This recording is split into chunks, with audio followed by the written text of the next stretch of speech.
Hi, this is Josh from Padcaster with another episode of Creative License.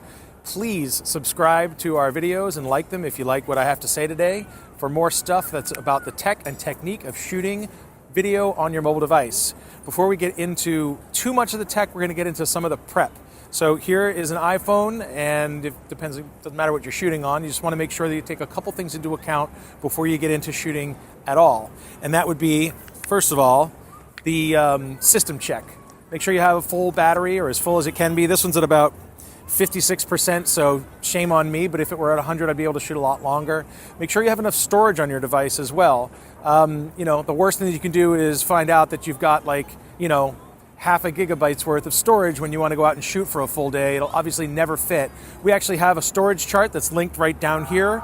If you think about it as if you're shooting at 1080, that's about 8 gigs per hour, and 4K, this is both at 24 frames per second, you get about 16 gigabytes per every hour of footage. But you can download the storage chart that we have here and check it out for yourselves. It'll give you a pretty good guideline of how much you've got, but please make sure you've got storage more than you think you're going to need, and obviously a full charge on your battery. Other things that we want to talk about are what to turn on and turn off. From my standpoint, I like to put it in airplane mode, and I like to put on the do not disturb. Some people say that's redundant. If you're in airplane mode, you're by definition in do not disturb. I figure better safe than sorry. If you're live streaming, obviously you can't do that.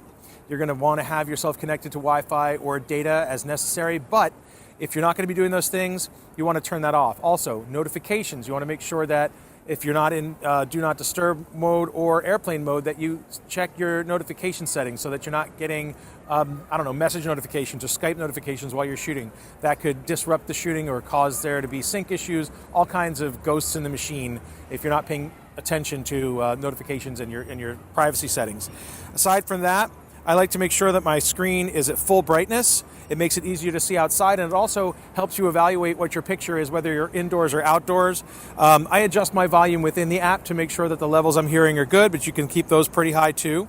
And then some of the other things I like to do is to make sure that I usually have a passcode on my phone, but if I'm shooting, I want to get into that phone quickly. Sometimes I turn the passcode off just for the duration of the shoot. I also, whether I have the passcode on or not, it says require passcode immediately in here. And what I do is I change that from require passcode immediately to after an hour or 4 hours. That way, if you are shooting and you're leaving your device sitting someplace for any period of time, it doesn't automatically shut off, and then you have to go in there and you have to hit the passcode again just to get in it and get everything set for the next shot. So I usually modify that, and I make it so that it is running for at least an hour before it would automatically go to sleep mode. Most apps that you're going to be shooting with, when you're in that app and you're shooting, it'll ignore any sort of password settings, and it won't go into sleep mode or shut off, so that you'll have to put your passcode in anyway. Other things people talk about is quitting out of open apps. So there's a big debate on that.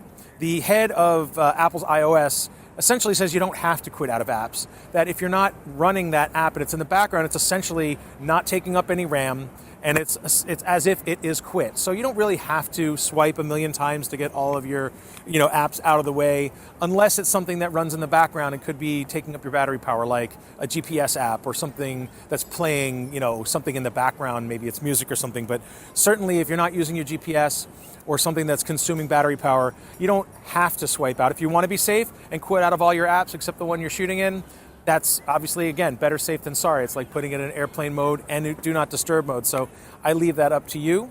I think it certainly won't affect your battery life if you don't swipe out and quit out of all the apps. The other thing, obviously this is a bit of a no-brainer. You want to hold your phone like this. To the degree that you're doing social media, I guess there are a lot of people who shoot vertical video now. I would obviously recommend against it. I would always hold my camera like this. This is the way we watch movies. This is the way we watch TV. And so this is the way I would suggest you do it yourself. That is more or less sort of basics that I go around. In terms of hardware, just as a primer, I always like to have a tripod. This is a pistol grip, and it's also a tripod. And it's also something that I always travel with, which is, this is actually a battery backup. So I always have some extra power with me in case my battery's going low. I have an iPhone cable, I can plug this thing in and charge it on the fly.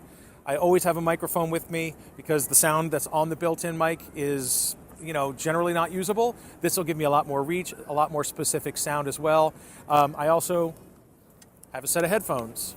because that allows me to hear what I'm doing live. And so apps like the Padcaster app that's coming soon to a theater near you will allow you to hear your sound while you're recording. And for me, if you can't hear your sound while you're recording your video, it's just too much of a risk. So to that end, Padcaster supplies a little bit of a splitter. This splitter here will actually give you one lead for a headphone jack and one for a microphone jack. That way you can plug the mic in, it detects it, plug your headphones in, and you can listen to what you're doing. With these newfangled phones that have nothing but a lightning connector, you do have to get a lightning to 3.5 or headphone mini dongle, and that'll allow you to use the splitter the same way you would. It makes it more difficult to charge. That's why it's always good to have a full charge before you go out in the field. When they change over to USB-C 3, it'll be anybody's guess, but we'll get there when we have to. But that's the basics. I probably already went on too long. If you like what you heard, please subscribe, like the video, email us, support@padcaster.com with creative license in the subject line to ask us questions that you might have. And follow us on Twitter @padcaster.com. I'm Josh, and I think that's all I have for today on this sort of not warm early spring day. Get out there and shoot.